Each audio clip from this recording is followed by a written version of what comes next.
Hey Cougar fans, Carter Gledhill back with another Coaches Weekly with head women's soccer coach Eddie Garza as the team gets ready to kick off conference play for this season. Coach, before we dive into the conference matchups you have lined up this week, let's take a look back at last week's game against Saint Xavier University. It was a 2-2 draw that saw Juliana Paulson with 2 goals. We talked about it last week. You said you want to defend your home turf. You don't want to lose at home. It was another draw, but still you have to be happy with the team's performance.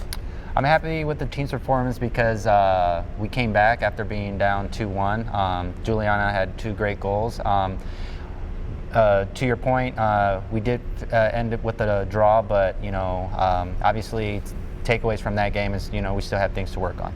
So when you're still looking for that first win of the season, but you also talk about defending your home turf, what do you tell the team to not only make sure you're keeping with that backbone of like defending home, but also trying to get them in a spot where they're going to be able to win their first game?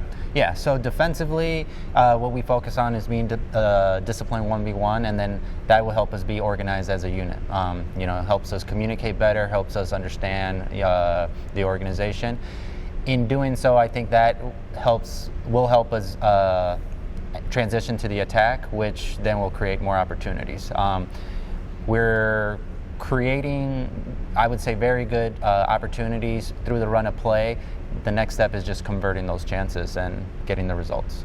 Well, in that last game in Saint Xavier, you had Allie Brown, Melika Kenworthy with the assist on Paulson's goal. So your team is getting those opportunities now going forward as you look into conference play. You're facing off a very tough opponent, Benedictine University, today. What's the game plan for today when you take on the Eagles?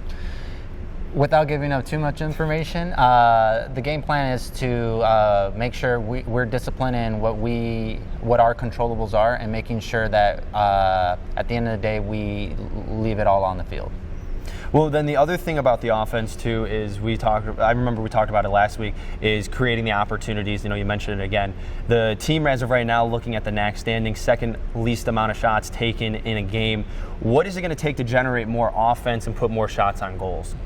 So right now is trusting the process, continuing to work on it at practice, which the team has been great at doing, and then just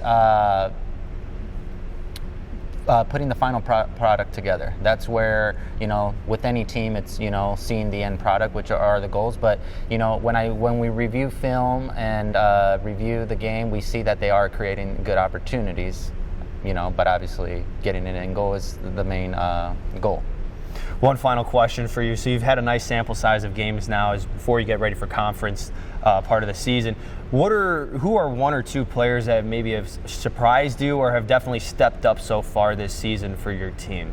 Yeah, the first one that had to step up and make an immediate impact was Melika.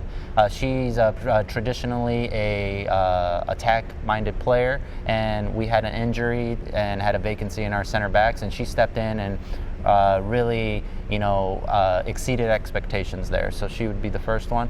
And the second player for me is our freshman, Pamela. She comes with a lot of great skills and a great skill set, I would say, and has really added depth to our center mids.